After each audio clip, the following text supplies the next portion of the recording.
Hunar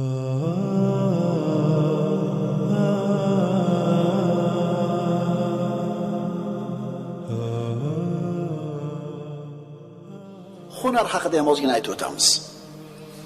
Umar ibn Xattob roziyallohu anhu aytadi: "Inni ara ar-rajula la amala lahu fayasqutu min ayni va qimatu kulli imri'in ma yuhsinuhu."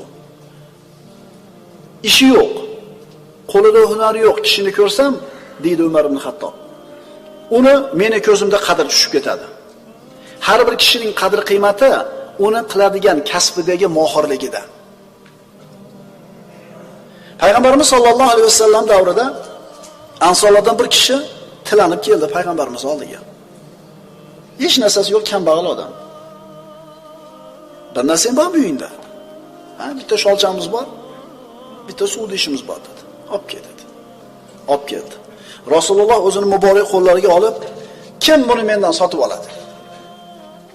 Bir kishi, "Men 1 dirham beraman ya Rasululloh."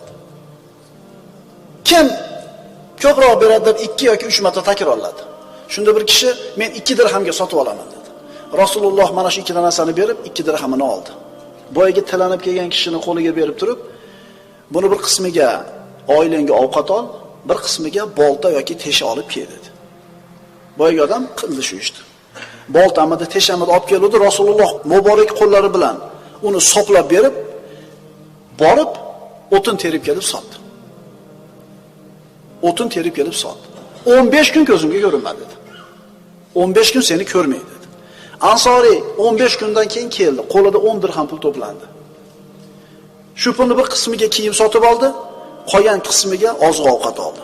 Payg'ambarimiz sollallohu alayhi vasallam oldiga kelganida Rasululloh aytdilar: "Hada khayrun laka min an tajiyal mas'ala nuktatan fi wajhika yawmal qiyamah."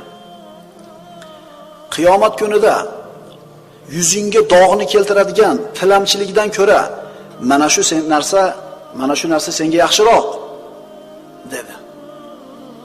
Tilamchilikni kasb qilayotganlar yuzi qiyomat kunida go'zsiz, yuzi dog' bo'lib keladi. Shuning uchun birovni hisobidan kun kechirishlikka odatlanib olgan odamlarni bu dunyoda xor bo'lishligida shubha yo'q. Qara, hech narsasi yo'q. Hech narsasi yo'q.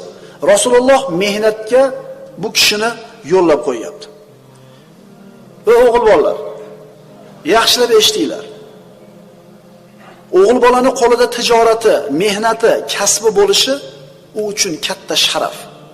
Chunki sahobalarni qarasangiz, kunduzlari ular dunyoning ishini o'lmaydiganga qiladigan mehnatkash odamlar bo'lgan, ammo kechalari xuddi bugun o'lib qoladigandek rohiblardek tunlarini qoyim namoz o'tkazganlar.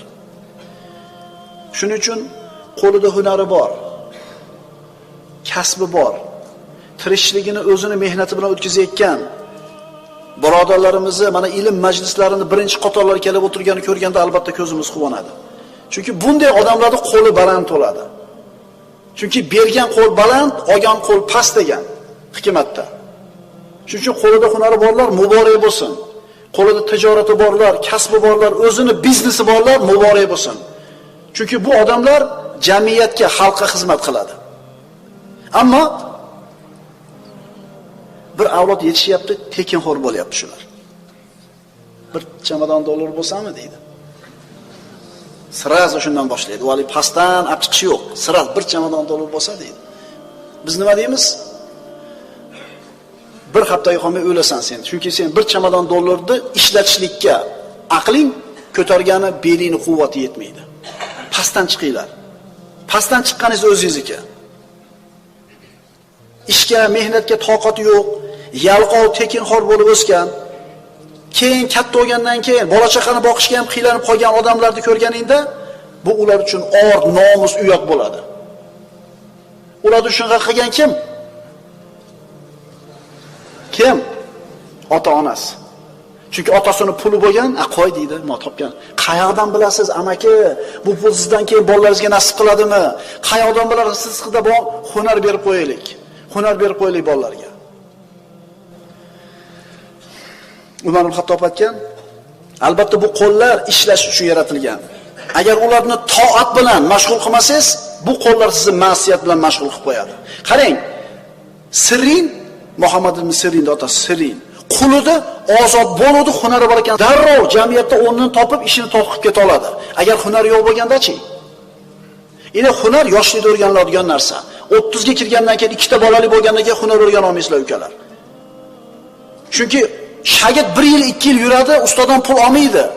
Bola-chaqa och qolib ketadi. Shuning uchun bo'ydoqlikda, bola-chaqa kichkinaligida o'rganib qolinglar. Chunki albatta ish mehnat ham birodarlar ibodat. Agar siz qilayotgan hunaringiz Alloh harom qilgan ish bo'lmasa, siz qilayotgan hunaringiz namozdan to'smasa, siz qilayotgan hunaringiz ilm o'rganishdan to'smasa, halol ishlab klienti haqqini yemayotgan bo'lsangiz, mana shu ishingiz ham ibodat deyiladi. Hamma ish ham ibodat emas lekin.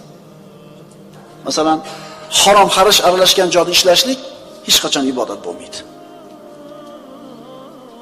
Payg'ambarimiz sollallohu alayhi vasallam bir kun masjidga kirsalar, namozdan tashqari vaqtda bir odam namoz o'qib o'tiribdi. Dunyo bilan umuman ishlamaydigan odam bo'ladi. Tirikchilik qilmaydigan. Seni qoningni kim boqadi dedi? Akam dedi. Akang sendan ko'ra ibodatliroq ekan dedi. Sahobalar bir kishini maqtashdi. Payg'ambarimiz sollallohu alayhi vasallam u sizlar maqtayotgan odamni kim qonini boqadi dedi? Hammamiz dedi. Shunaliga xayr ihson hisobidan kun ko'radigan odam degan. Payg'ambarimiz kullukum afzalu minhu. Sizlarda hammanglar undan yaxshiroq ekansizlar dedi. Hunar. Albatta musulmon odam pokiza amal qilishligi kerak. Toza ishlash kerak. Toza mehnat qilish kerak. Nima degani bu? Ofisda o'tirib oq ko'naklar bilan chertib bir o'tirishni tushuniladimi? Pokiza mehnat deganda nimani tushunamiz? Bu degani gard yuqmagan kiyimni kiyib, shinam toza xonada o'tirib qilinadigan ish tushunmasligimiz kerak. Faqat shu emas bu toza ish. Oppoq kiyinib, yumshoq stollarda o'tirib, agar shariatda man qilingan ishlarni qilayotgan bo'lsa, bu ishni biz pokiz ish deya olmaymiz. To'g'rimi? Endi ustiga kraska tekkanmi, ax tekkanmi, yo'q tekkanmi, kiyimni kiyib, changga bulanib, loga bulanib, klienti haqqini yemasdan ishini puxta qilayotgan bir hunarvandni mehnat ishi pokiz emasmi bu? Eng pokizasi shu.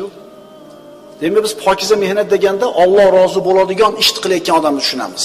Shunda shu ishimiz ham inshaalloh ibodat bo'ladi deb umid qilamiz. Ayni toza mehnat, pokiza hunar